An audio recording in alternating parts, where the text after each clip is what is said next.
దేశంలో ఇటీవల కాలంలో ఏఐ సాంకేతికత వాడడం ఎక్కువైపోయింది. అసాధ్యాన్ని కూడా సుసాధ్యం చేస్తుంది ఈ ఏఐ టెక్నాలజీ. కానీ దీనిని మంచి కంటే చెడుకే ఎక్కువగా వాడుతా ఉన్నారు ఎందరో.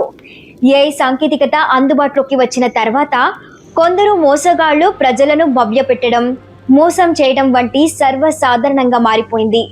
మోసగాళ్లు సోషల్ మీడియా వేదికగా తమ ప్రతిభను ప్రజలను మోసం చేయడానికి చూపుతూ ఉన్నారు. ఈ క్రమంలో ఆర్థిక సంస్థలు, రిజర్వ్ బ్యాంక్ ఎన్ని ప్రయత్నాలు చేసినా ప్రజలను మోసం చేయడానికి సైబర్ నేరగాళ్లు కొత్త ఆలోచనలతో వస్తూనే ఉన్నారు.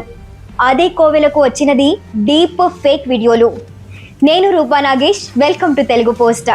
Fact check cyber security series. వార్తల వెనుకున్న వాస్తవాలు, ఏది నిజం ఏది అబద్ధం అన్ని మీ ముందుంచే మా ఈ ప్రయత్నంలో మీరు భాగస్వాములు అవ్వాలంటే ఈ వీడియోను మీరు చివరి వరకు చూసి నలుగురికి షేర్ చేయండి. అలాగే మన ఛానల్ను కూడా సబ్స్క్రైబ్ చేసుకోండి. నిజానికి డీప్ ఫేక్ టెక్నాలజీతో ఎన్నో సాధించవచ్చు. దీనితో డబ్బింగ్ అవసరం లేకుండా వేరే భాషలో ఉన్న వాటిని మన భాషలోకి ట్రాన్స్లేట్ చేసుకోవచ్చు, అందరికీ వినిపించవచ్చు. మెడికల్ విద్యార్థులను, నర్సింగ్ విద్యార్థులను ట్రైన్ చేయడానికి యానిమేటెడ్ రోబోలను తయారు చేయవచ్చు. ఏఏఏ వాడి తయారు చేసిన మీడియాలను సరిగ్గా వాడి వినియోగదారులకు మన ప్రోడక్ట్ గురించి తెలపవచ్చు. కానీ డీప్ ఫేక్ వల్ల మంచి కంటే చెడే ఎక్కువగా జరుగుతుంది. డీప్ ఫేక్ టెక్నాలజీతో ఒక వ్యక్తి మొహాన్ని మరో వ్యక్తిగా మార్చేయవచ్చు. ఫోటో లేదా వీడియోలో ఉన్న మరో వ్యక్తి మొహం స్థానంలో ఇంకొక వ్యక్తి మొహాన్ని సెట్ కూడా చేయవచ్చు. ఇది ఒక రకమైన సింథటిక్ వీడియో.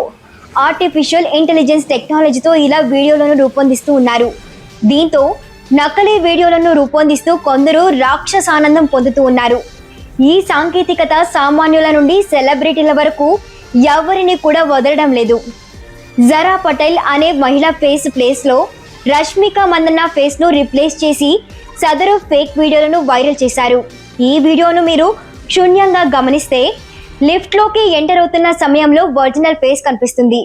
కానీ ఆ తర్వాత వెంటనే ఫేస్ మారినట్లు గుర్తించవచ్చు. దీనిని బట్టి ఇదొక ఫేక్ వీడియో అని స్పష్టమవుతుంది.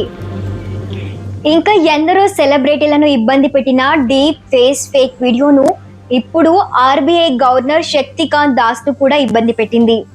ఆర్బీఐ త్వరలోనే కొత్త పెట్టుబడి పథకాలను ప్రవేశపెడుతుందని, ఈ పథకాల్లో మీరు ఇన్వెస్ట్ చేయాలని ఆయన చెప్తున్నట్లు వీడియో ఒకటి సామాజిక మాధ్యమంలో వైరల్ అయింది. దీంతో శక్తికాంత్ దాస్ స్పందిస్తూ ఆర్బీఐ కొత్తగా పెట్టుబడి పథకాలు తీసుకొస్తుందని, అందులో మీరు ఇన్వెస్ట్ చేస్తే లాభం ఉంటుందనే వీడియోలు సామాజిక మాధ్యమంలో వైరల్ అవుతూ ఉన్నాయి. ఈ వీడియోలకు ఆర్బీఐకు ఎలాంటి సంబంధం లేదని, ఆర్బీఐ ఎప్పుడు ఇలాంటి పెట్టుబడి వీడియోలు ప్రచారం చేయలేదని తెలిపారు. ఇలాంటి ఫేక్ ప్రచారాలను అసలు ప్రజలు నమ్మవద్దని ఆర్బీఐ గవర్నర్ శక్తికాంత్ దాస్ సూచించారు. సోషల్ మీడియా ప్లాట్ఫామ్లు మన దైనందిన జీవితంలో ఒక భాగం అయిపోయినందువల్ల డీప్ ఫేక్లు కూడా మన జీవితంలోకి వచ్చేసాయి. డీప్ ఫేక్లు సెలబ్రిటీల తప్పుడు వీడియోలకే పరిమితం కాలేదు.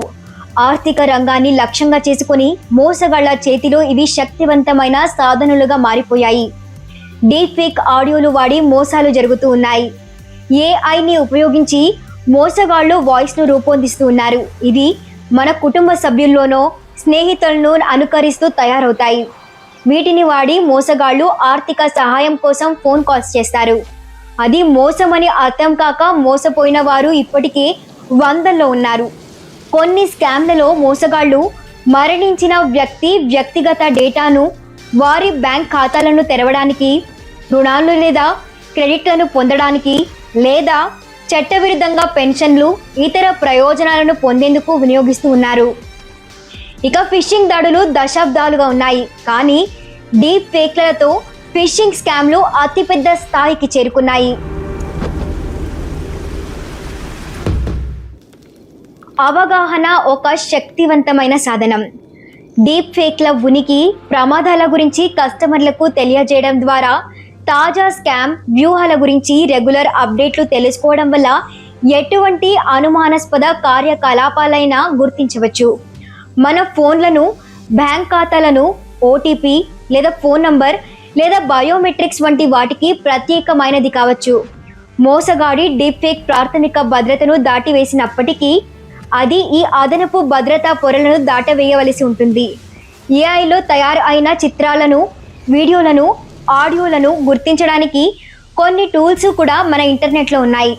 వాటిని వాడి మనం డీప్ ఫేక్లను గుర్తించవచ్చు. అయితే దానికంటే ముందు ఏదైనా నమ్మే ముందు ఒక్క క్షణం ఆగి అది నిజమా కాదా అని ఆలోచించి నిర్ధారించుకొని మాత్రమే నమ్మాలి. వ్యక్తిగత ఫోటోలను ఎట్టి పరిస్థితుల్లో కూడా మీరు సోషల్ మీడియాలో పోస్ట్ చేయవద్దని సూచిస్తున్నారు. ఒకవేళ పోస్ట్ చేస్తే మీ ఫోటోలతో ఇలాంటి డీప్ ఫేక్లను కూడా రూపొందించే అవకాశం ఉంటుంది. కాబట్టి వీలైనంత వరకు ఫోటోలను సామాజిక మాధ్యమంలో పోస్ట్ చేయకుండా ఉండటమే ఉత్తమం. ఒకవేళ చేసినా కూడా మీ ప్రొఫైల్ను ప్రైవేట్గా పెట్టుకోవాలని చెబుతూ ఉన్నారు.